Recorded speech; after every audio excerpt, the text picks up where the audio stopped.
2015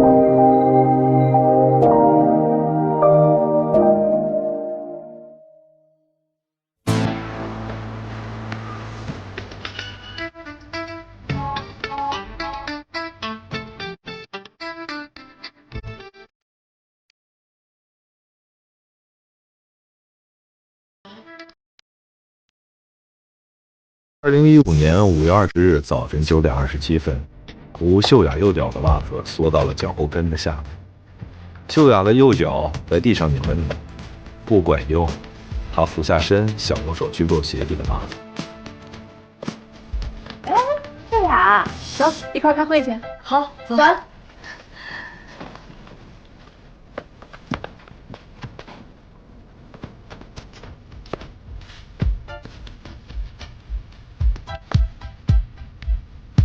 你永远也不知道，你面前看似平静的人，是不是正在被一只袜子折磨着。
好的。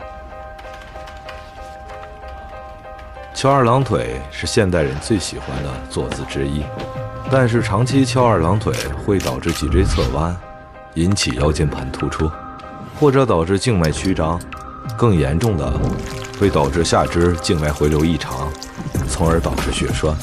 栓子脱落之后，会随着血液循环进入下腔静脉，最终到达肺部形成肺栓塞，而严重的肺栓塞甚至可以导致死亡。第一笔一定不能低于3亿，这是极限。众和集团董事长长期翘二郎腿，但他这次摔倒并不是因为以上原因，而是因为这个电话打的时间太长，他一直翘着二郎腿导致的腿麻。他共摔断了2根肋骨和右臂的耻骨。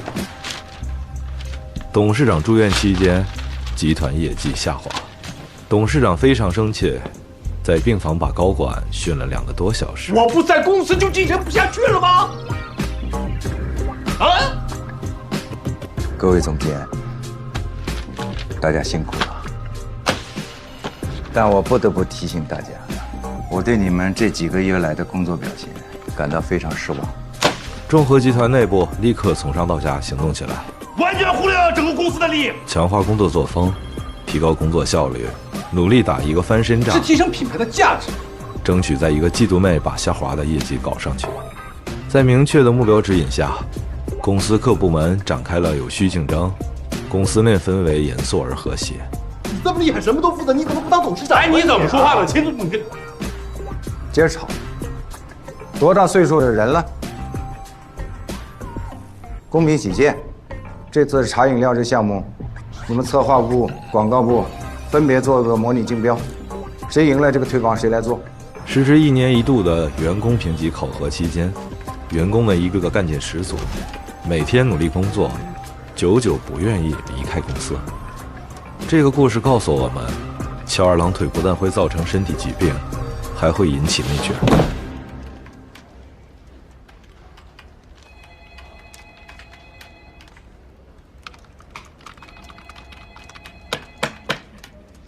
咱们把手上的活放一放哈。总部要求我们策划部还有广告部一起参加一次内部的模拟竞标，为公司即将推出的新款茶饮料策划一次推广活动。这跟咱们内宣部有什么关系啊？现在咱们集团内部就是这种狼性的氛围啊，这是上面下的死任务。1个月的时间，3个部门必须把推广活动的具体方案提交上去。我说经理啊，咱们这么不是去丢人去了吗？跟人家专业的比，肯定比不过人家呀。再说了，你说这事儿咱们干好了，耽误自己的本职工作；不干好，那影响在领导眼里的形象，这谁愿意干呀？你就在那说怪话是吧？我再说一遍啊，这是我们必须完成的工作。林旭，你有什么想法？说2句。这个我真干不了，我没这个金刚钻，我也不来这个刺激活。而且这个月是第3季度的集团宣传总结，您说哪个重要？我认为你的勇气更重要。坐下吧。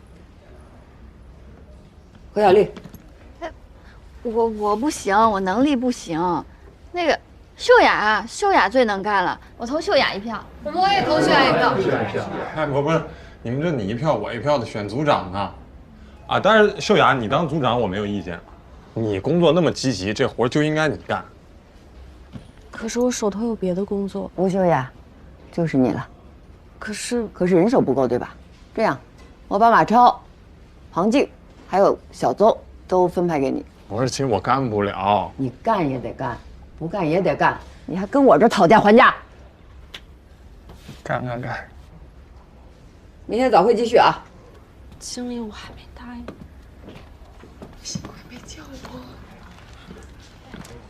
26岁的吴秀雅，是一家大型综合商业集团内宣部的普通专员。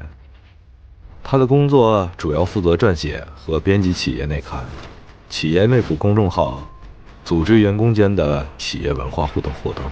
最主要的工作还是宣传领导说了什么。这些成绩是以全体员工的共同努力的结果。我们都习惯了以貌取人，看到一张脸就会对他的主人产生牢不可破的第一印象。吴秀雅在这方面吃了很多亏，她长着一张灵动且看起来聪明的脸，一般人会对这样的脸产生戒备心，但谁能想到吴秀雅是个讨好型人格呢？她敏感地感受到这份戒备，就会加倍努力，希望得到大家的认可。越努力越讨好，越讨好越没有自我，形成了一种恶性循环。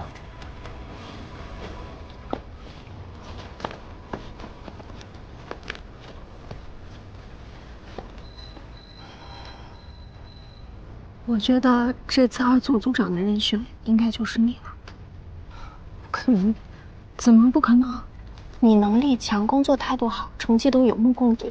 再说你来部门都4年了，资历也够了。因为他的讨好型人格，原本早就该属于他的机会，一次次的被安排给别人。这新建立的2组，我觉得组长可以考虑吴秀雅。吴秀雅这孩子啊，我真特喜欢，工作认真负责，态度还特别好。就是咖啡，没人泡的比他好喝。你让他干点行政方面的小事儿吧，他根本不是人家工作范围之内的，人家干的特别漂亮。你说好不容易遇到这么合适可手的人，给让人家当组长，我是不是太可惜了呀？这秀雅会不会有情绪啊？秀雅这孩子啊，脾气特别好，当不上组长，人家不说什么他。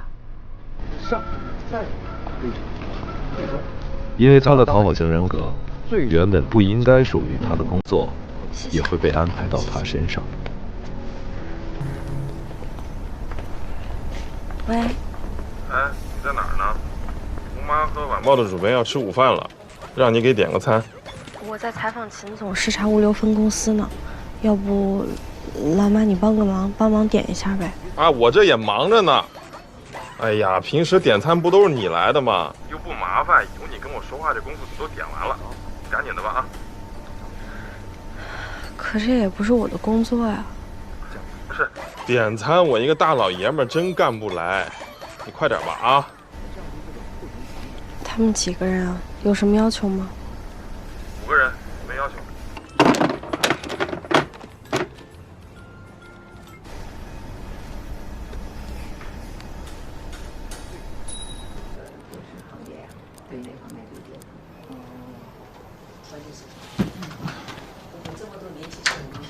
马超，马超，咱们的餐到了吗？我不知道啊。胡经理不是让你点餐吗？你没忘了吧？我没忘，我交代给秀雅了，还没到呢。我问啊，我问。860餐用餐愉快。对啊，你的外卖到了。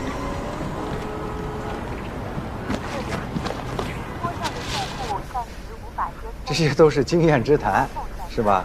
推陈出新，就要交给你们这些有想法的年轻人。啊，吴秀雅呀，吴秀雅，我吃不吃无所谓，你让人黄大主编生生在那儿饿了2个小时，晚报的资源对咱们来讲有多重要，你知不知道？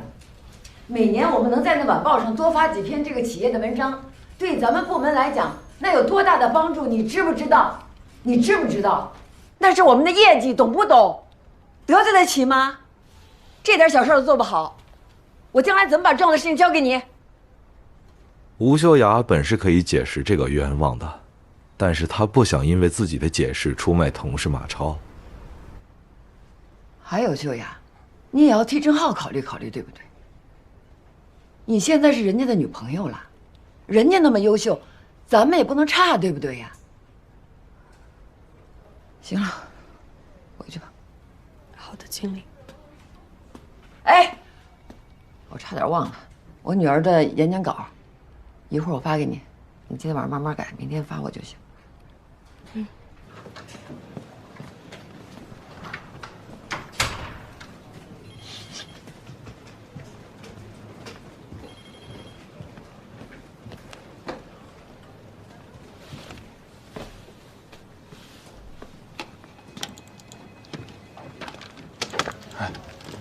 胡麻冲你发火了？没有啊，就是让我下次注意。哎呦，他这个人也是，整天计较这些芝麻绿豆大的小事儿。这个领导当的吧？哎呦，不过秀雅，你得注意啊，你得保持手机时刻有信号，得能接到电话呀。你看，我这本来是想给你个机会，在他面前好好表现表现，好名正言顺的竞争组长，是吧？注意啊。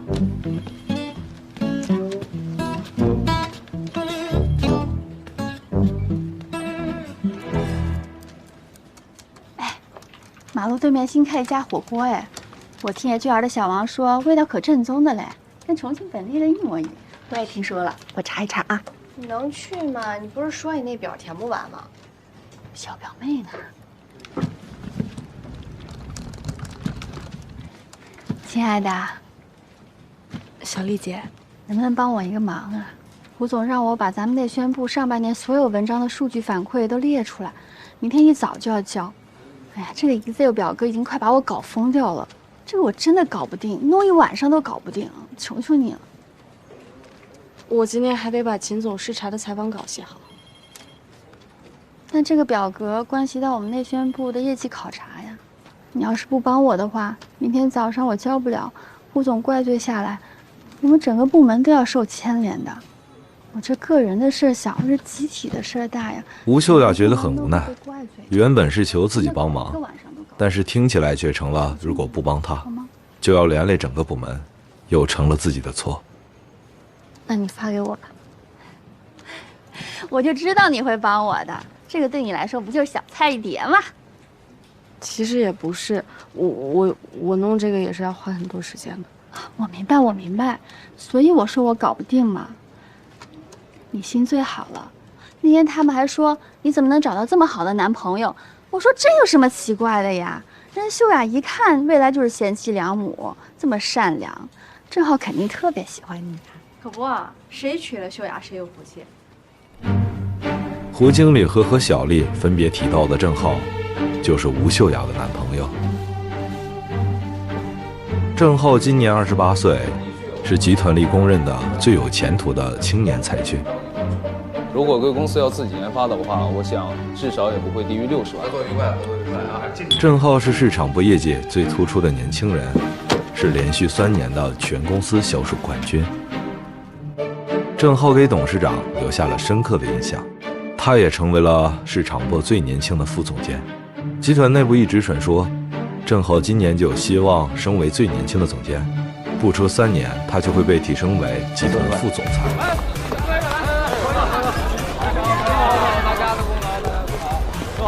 哎呦，王总，你小子在这儿呢。哎，我敬你，我敬你。今年这个项目要一出，你小子可要往上窜一窜了呀！嗨，这不是托您的福吗？正好给你介绍一下我们团队。张岩，到，过来，过来。来，这是我们部门的张岩，您不是爱喝威士忌吗？找他全上海最好。没问题，那太好了。那我们大伙儿一块儿敬一个，好吧？来。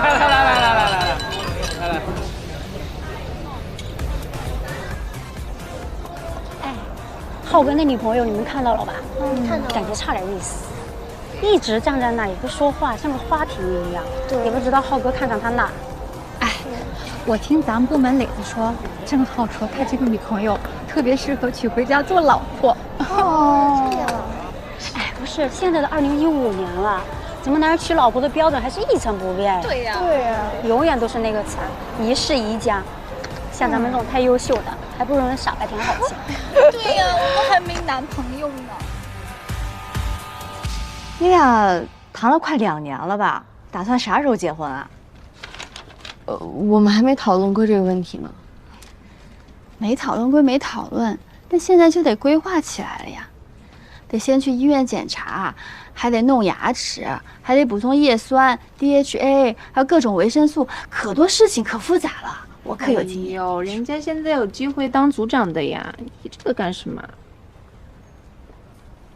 小丽姐，我还得赶紧把你这个 Excel 弄好，不然时间来不及了。哦，那你忙啊。哦，对了，我们晚上说要去吃那家新开的重庆火锅，你也一起来吧。好，别忘了啊。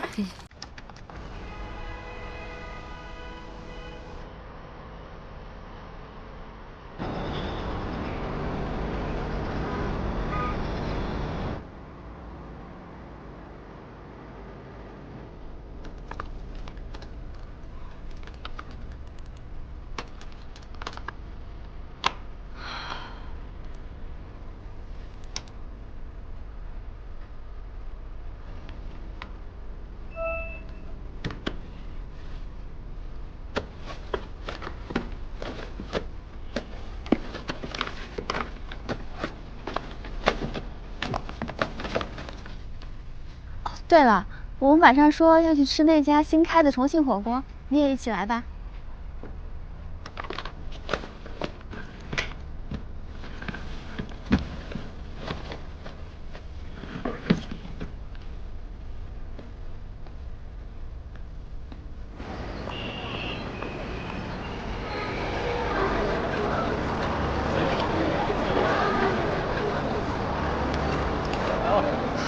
家味道挺正宗的吧？好吃，真不错。谢谢爹请客，谢谢。吃饱了，吃饱了。吃饱了。今天肥是白讲，等啥肥还真是。来喝口水。对呀，忘记叫吴秀雅了。因为害怕见到面的尴尬，现在搞得对不住别人的好像是自己。也不用等，他现在呀，为了当组长拼命表现。不过，以他跟胡妈的关系，好像也用不着表现。哎，不是，他跟胡经理什么关系啊？你不知道啊？我不知道啊。她男朋友郑浩的妈妈是胡经理的大学同学闺蜜。怪不得呀，这你都不知道，真行，知道啊。走吧，吃饭了，走走走。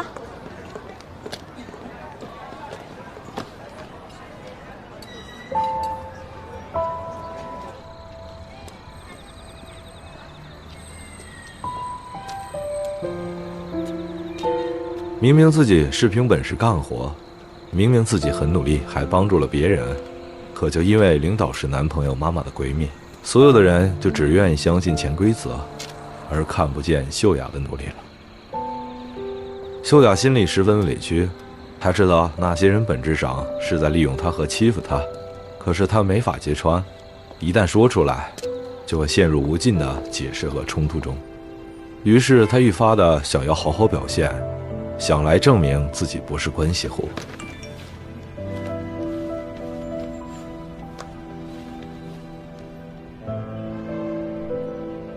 是的，秀雅致命的弱点，不是男朋友，也不是男朋友妈的闺蜜，而是她的讨好型人格。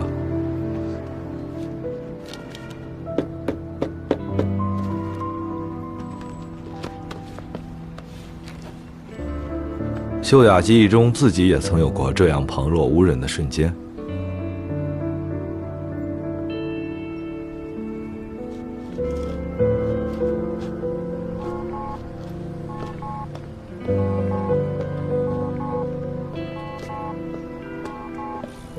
接下来，我们将解开这个谜团，看看吴秀雅是如何变成现在这样的。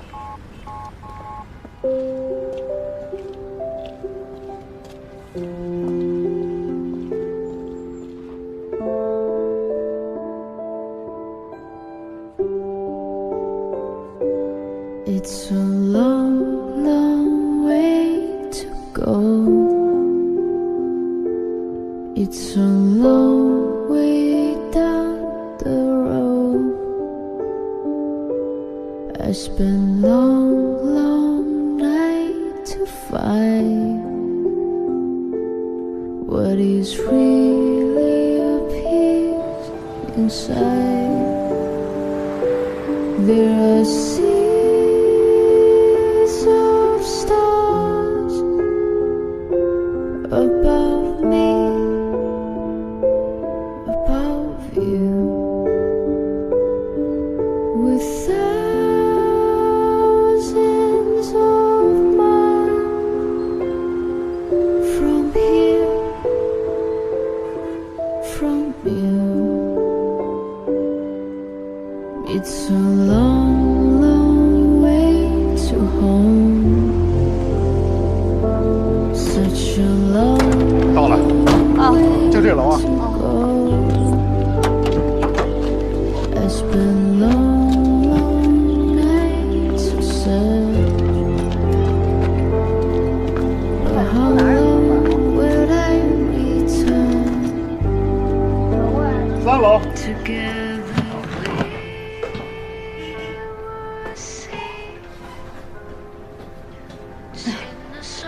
以后你就住这屋啊！哎呦，你看这破地儿，你爸也没跟我商量商量。我觉得这房子挺好的呀。好什么好啊？你看这地板滋扭滋扭的，墙壁都掉漆了。那主卧室正对着厕所，多别扭。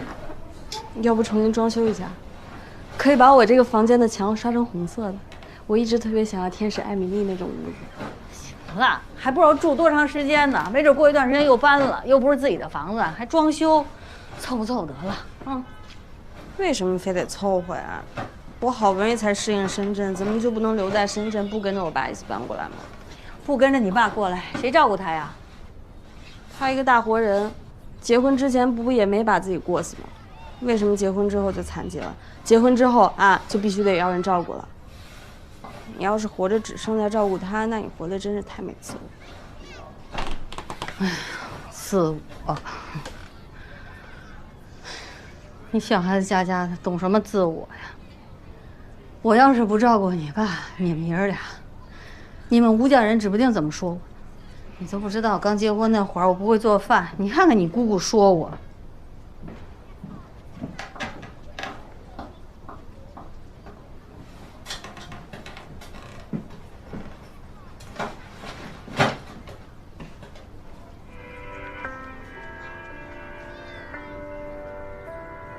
我妈打从一开始就不应该跟着我爸搬来搬去的。她最早那个商场副经理的工作就挺好的，人也比现在开心。现在都跟着我爸搬了4个城市了，我爸那职位是越做越大，我妈现在连个像样的工作都找不到了。唉，她就是为了讨我爸那一家子人的喜欢，才把自己给活没的，所以现在才这么痛苦。哎呀，你妈这也是一种伟大的牺牲，总得有人为家庭牺牲啊。不是，你要是说为革命牺牲，我可以理解；你为家庭牺牲，你不是扯淡的吗？家庭应该是保护我们的，那这个时候要是还需要牺牲，那不就成敌人了？以后参加婚礼的亲朋好友都穿黑色的，带个小白花。今天让我们怀着崇敬的心情，一起缅怀为家庭牺牲的可怜人们。今天又有一对新人不幸结婚，遭到家庭的迫害。请问你们二位商量好了吗？结婚之后牺牲哪个呀？哦，牺牲妻子是吧？太好了，一般牺牲的都是妻子。那现在朋友们，就让我们为即将牺牲的新娘一起默哀3分钟吧。什么？你太逗了。哎，你去新学校报到了吗？没呢，明天去。紧张吗？这有啥紧张的呀？我就是想去新学校看看新同学都长什么样，说不定还能遇到像你一样的好朋友呢。一定会的。今天是2005年3月28日，农历2月19。今天最高气温18摄氏度。为迎接08年奥运会，各地积极开展申报奥运会吉祥物的大规模宣传活动。目前，包括上海港在内，各地出现了大熊猫、华龙虎、美猴王。我这家怎么能收拾出来呀？什么东西都找不着。我不先得把厨房、厕所收拾出来吗？厨房都收拾半天了，那早饭还没做好啊。行了，别叨叨了，来了来了。来吧，吃吧。我说你呢，你说你做事能不能有点计划性？咱们能不能先把客厅收拾出来？你说这点地方，咱3个人怎么吃早饭呀？怎么就不能吃早饭了呀？这马上能收拾出来的吗？这不得一点一点收拾吗？一下能收拾干净吗？我这是也忙得半天了。妈啊，我这个季节要穿的衣服在哪儿啊？我的帽衫、牛仔裤。哎，不是都在那个箱子里呢吗？你这么大孩子了，自己去找找翻翻。啊，别冻着！我说什么？你得有点计划性，你得把我们换洗的衣服先找出来。就都是我没计划了，啊！你们就不能自己把衣服找找吗？这不都是你的事儿吗？我的事儿，我还不想搬家呢，我还想在深圳呢。这不是你自己要跟着来吗？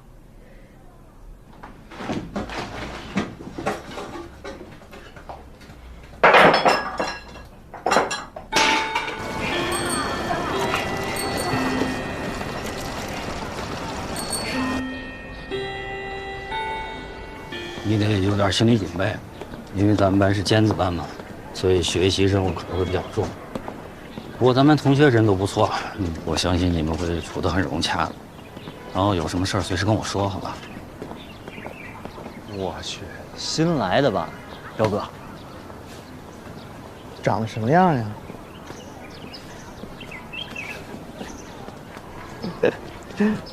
哎，那就是咱班新来的转校生吧？这才几月啊，裙子都穿上了。招摇。咱们班今天迎来一位新的同学，希望大家像对待老同学一样对待他，让他感受到咱们这个班集体的温暖。大家欢迎吴秀雅同学。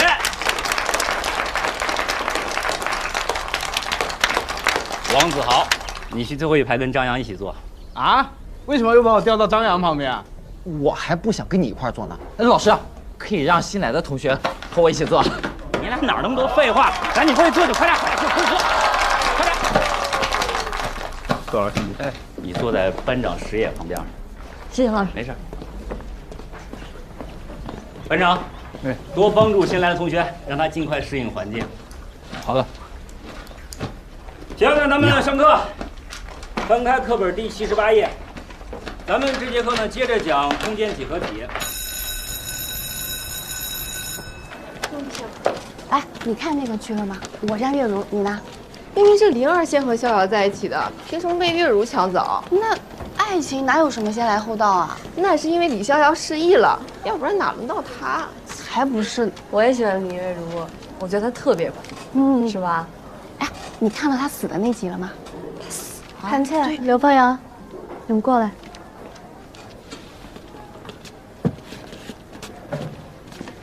怎么了？我们俩在那说话，他突然……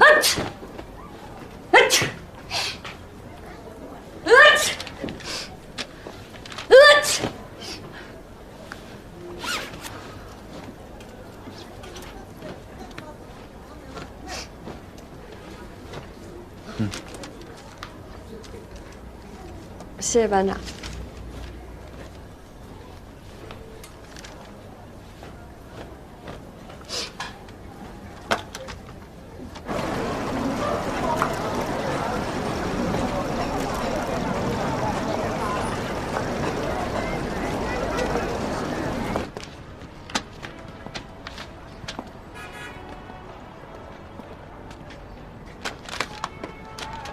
喂，你想干嘛呀？什么叫我想干嘛？别人都没穿裙子呢，就你穿了。你说你想干嘛？我穿裙子是因为我刚搬过来，我的衣服都在箱子里，我只有这一件可以穿。你当我们是傻子呀？这种烂借口谁信啊？这刚几月呀，别人都没穿呢啊！你刚转学来就穿裙子，哼，就只能说明啊，是你心机，是你太想出风头了。你说话能不能注意点？我刚刚已经好好跟你解释了，我是没办法我才穿的。再说了，就算我是故意要穿裙子，那又怎么了？啊，学校有规定说不许穿裙子吗？学校是没有规定不许穿裙子，但那是因为啊，该做什么大家心里都清楚。七中呢是个好学校，可容不得不好好学习、搞歪门邪道的学生。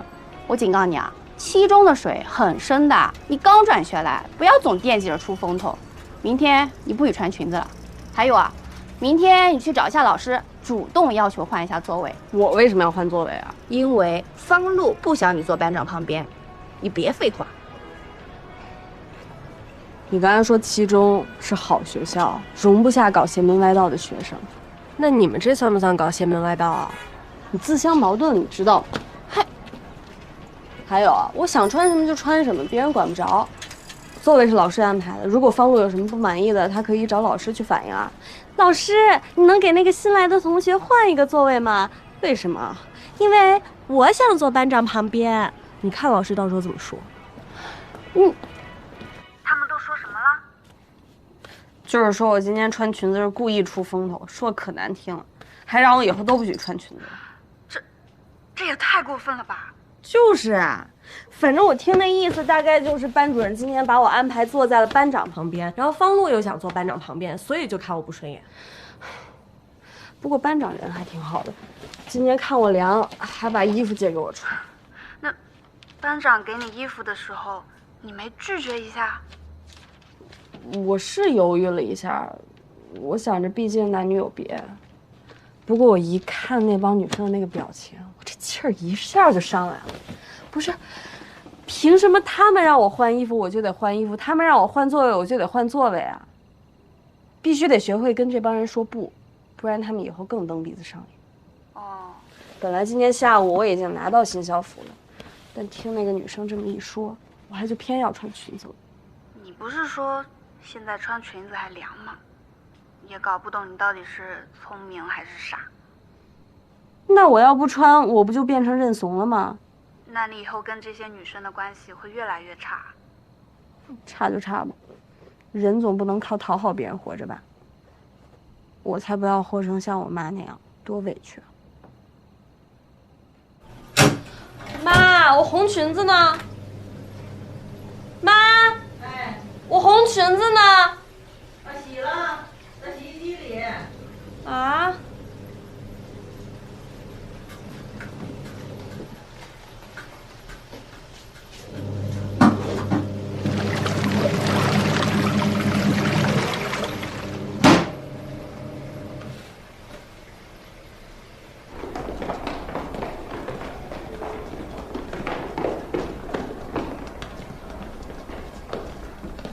哎，师爷，衣服还你。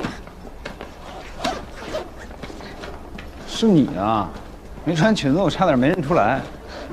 昨天穿裙子是因为我妈忘把我衣服拿出来，昨天就快冻死我了，今天比昨天还冷，我才不傻呢。这天穿裙子确实有点凉。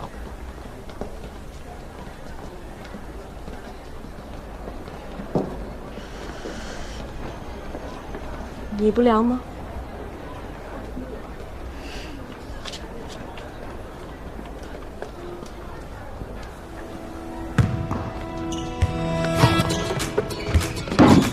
好的，好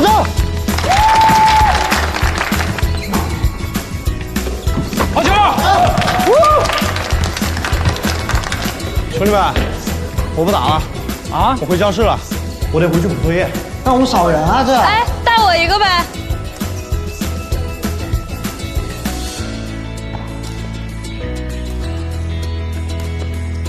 你会打篮球？怎么了？不相信我会打篮球啊？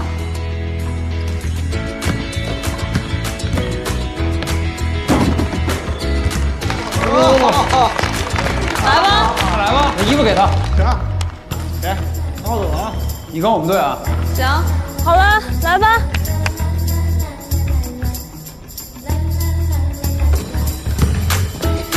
好的，好。哦，好球！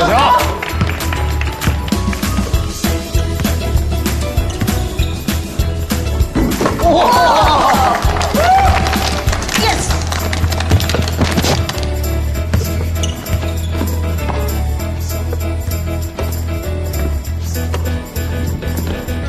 好。哎，等一下，我袜子缩进去了。啊？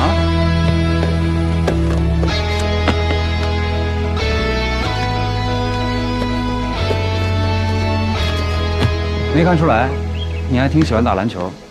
嗯，我在深圳的时候跟我最好的朋友学的，我们经常一块打。打篮球能让我放松下来。我发现你打篮球的时候也跟平时不太一样。有什么不一样的？就是感觉你在打篮球的时候才是真正的你，平时有点装。我怎么装了我？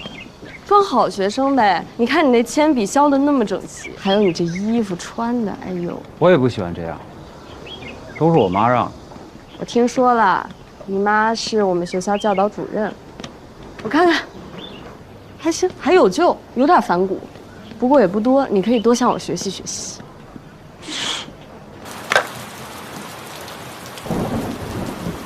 第一天来就穿那么花哨，吸引别人注意力，还跟男生打篮球，这种事儿我们打死都做不来，也不知道他哪儿学的，谁知道是因为什么原因转学过来的？没准啊，就是因为摊上什么事儿被开除了。他是在原来的学校犯了事儿才转学过来的。什么事儿啊？吴秀雅没有想到，关于她转学原因的谣言会以光速在校园内传播开来。这也太牛了！他那些事儿都是真的吗？当然都是真的，真是看不出来。而且越传越离谱，越传越不堪，他成了别人眼中的坏学生。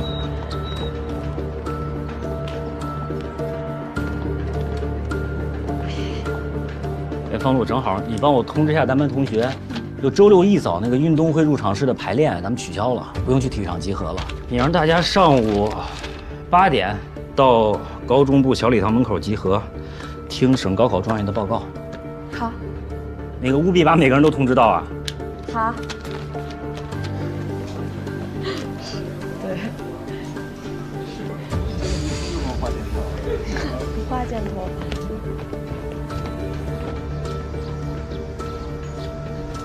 来不来啊？哥来了。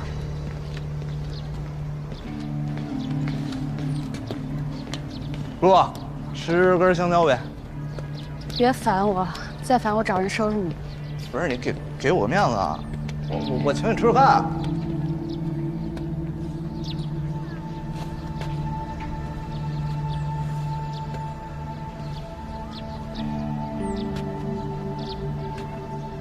我们班新来了个转校生，那女孩挺漂亮的，要不你去找她吧。穿红裙的那个。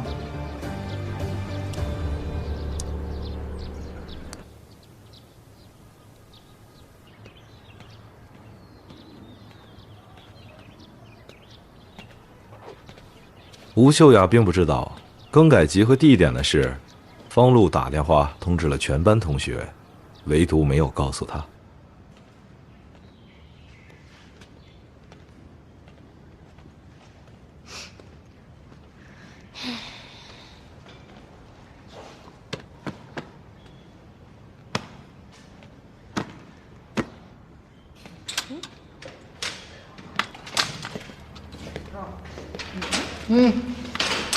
真来了，裙子呢？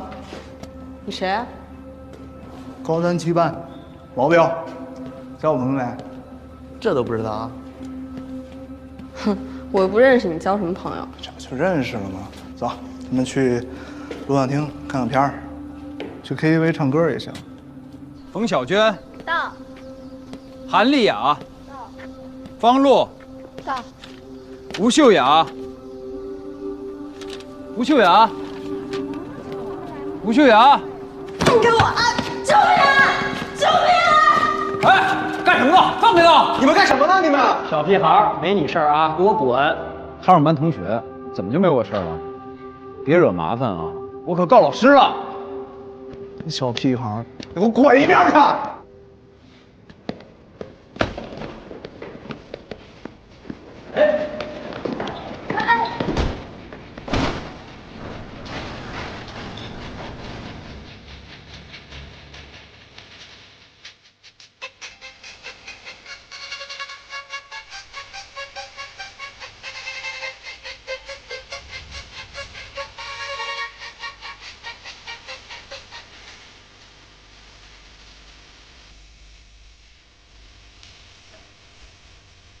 此时的吴秀雅尚且不知道，这场打架事件将在她的人生中成为一个重要的转折点。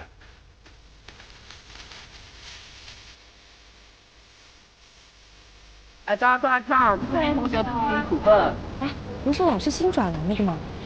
怎么回事？好端端的你要收走班级的动红旗，都怪那个吴秀雅，要不是因为她，咱们班也不会被批评。就是，还连累了班长。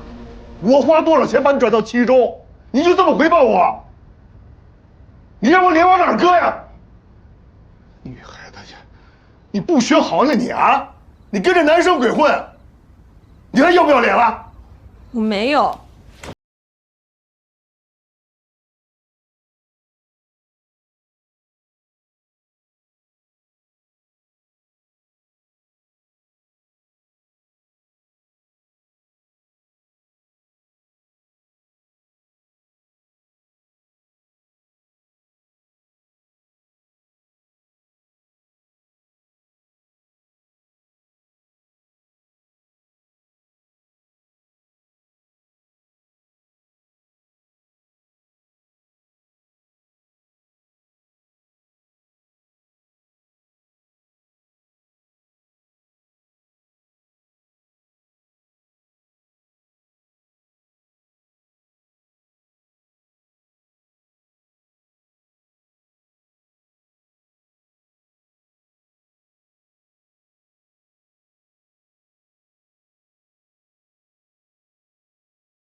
好点了吗？就准备上课。哎，谁呀？怎么了？孟老师，我想换个位置。为什么呀？这个位置影响我学习了。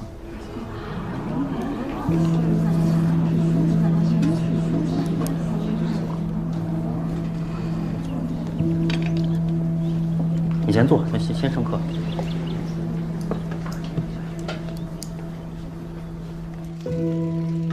你别太难受了，过段时间就好了。不行，我没做错，我不受这样的委屈，我得让所有人都知道我没有错。你怎么让他们知道呢？你总不能一个个去解释吧？还是算了吧，好好把学习搞好，他们就不会说你什么了。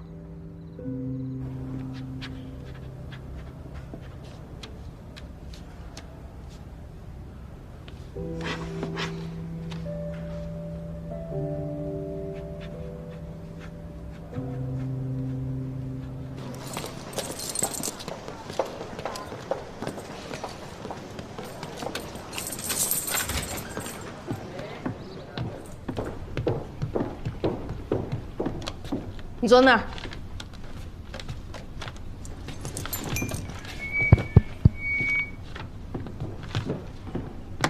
哎，主任，我有事先走了。麻烦你了。好。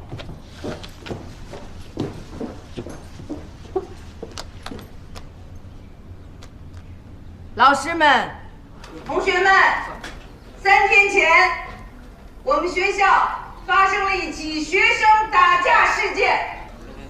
我们高2、3班学生和高3年级7班、5班都有学生卷入，性质非常的恶劣。目前，校方已经对相关的学生进行了严肃的处理。今天大课间时间，我们全体师生都不去参加课间操，大家都留在教室里。我们一起听一听吴秀雅同学做出的检讨。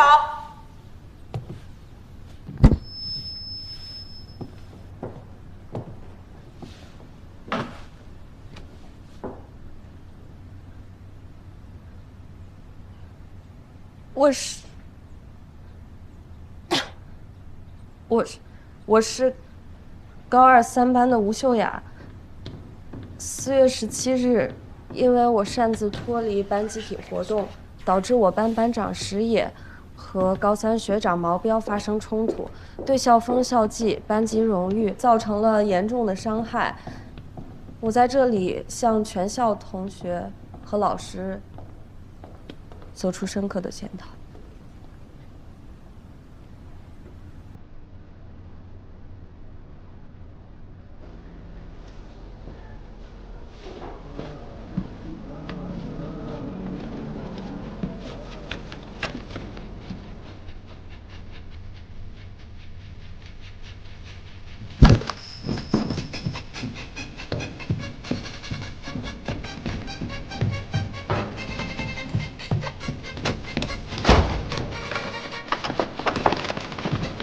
首先，我要承认自己的错误，但我还想澄清一下整个事情的起因。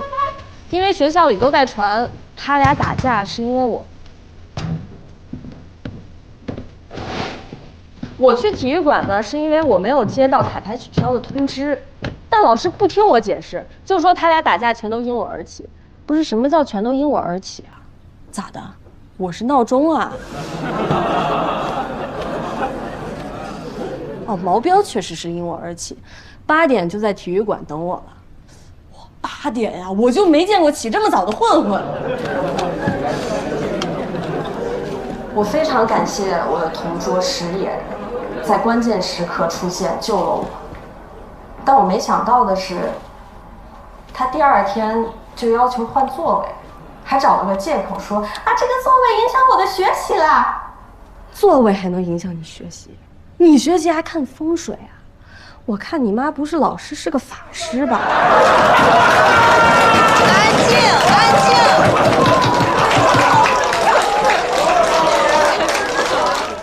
师爷妈妈，你不用担心我会影响你的儿子学习的，我没有那么漂亮，你别把我想成红颜祸水的杨贵妃。哦，当然了，你儿子也没那个本事当唐明皇。你说他多大人了，铅笔削的还那么整齐。我每天上学第一件事，从自己小书包里拿出自己小牛奶，然后放在自己小桌上干了。不会你每天按时睡觉，你妈还会奖励你一个小红花吧？我后来才知道啊，原来是我们班方路故意不通知我彩排取消的，就是因为我刚来那天穿了个裙子，他们就开始看我不顺眼，还叫了俩人在小卖部门口堵我。警告我说：“你以后不许再穿裙子了。”哎呦，吓死我了！我还以为要抢我辣条呢。小心一点。安静，安静，都给我安静！他还说：“你老实点儿，我们七中是个好学校，水很深的。”不是好学校水还那么深，咋的？你们学校学海无涯啊？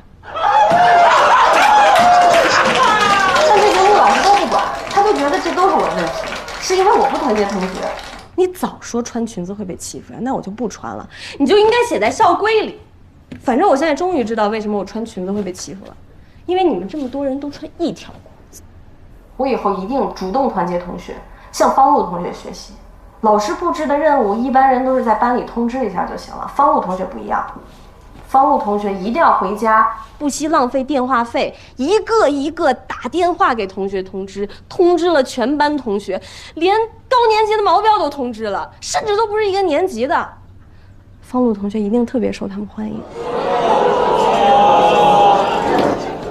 这件事儿不仅影响到了石野，还影响到了我们全班同学。我在这里做出我深刻的检讨，对不起，我错了，我不应该在危险的时候喊救命，我就应该早上8点跟毛标去 KTV。对不起，都是我的错。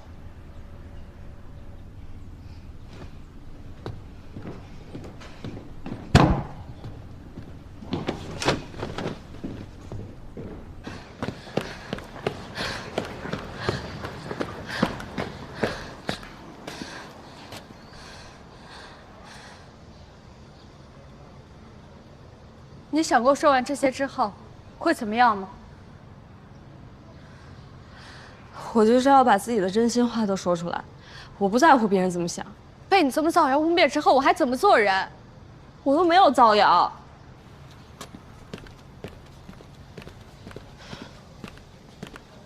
明明就是你自己活该。那石野呢？穆老师呢？石野本来可以去参加省数学竞赛，以他的实力肯定能拿奖。现在好了，为了你，手臂受伤通报批评，你还让他在全校师生面前丢尽脸面。还有穆老师，他一直都护着你。他老婆生病看病需要很多钱，如果能够评上高级教师，就能多一份工资贴补家用，你知道吗？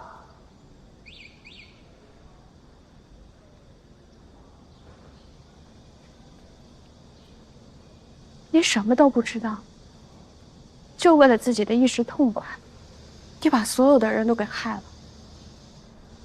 现在好了，全班人都恨你，你以后别想过一天好日子。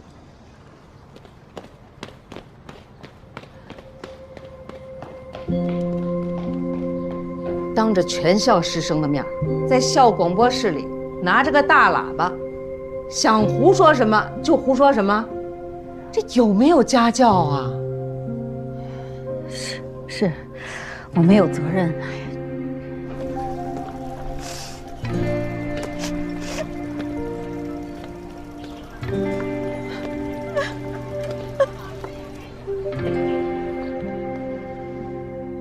16岁的吴秀雅第一次明白，仅仅是说出自己的真心话，就会伤害到这么多人，也让自己更加痛苦。她决定，从此以后，把自己藏起来，不再跟别人发生冲突，不让别人，也不让自己再受伤害。她告诉自己，遇到生气的事，就先忍一忍，多为别人着想。不论是家人、朋友，还是那些素不相识的陌生人。一年又一年过去了，吴秀雅再也没有做回原来的自己，而是在这条忍一忍的路上越走越远，变成了现在的她。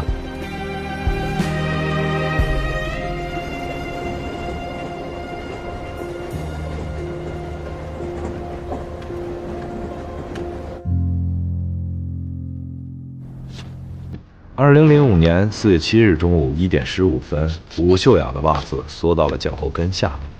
16岁的吴秀雅不会想到，这么简单的一个动作，10年之后，她已经不敢想做就做了。秀雅，走，一块开会去。好，走吧。大部分人都希望别人能喜欢自己，为了讨别人的喜欢，我们从众，开始做别人希望我们做的事，开始把自己藏起来。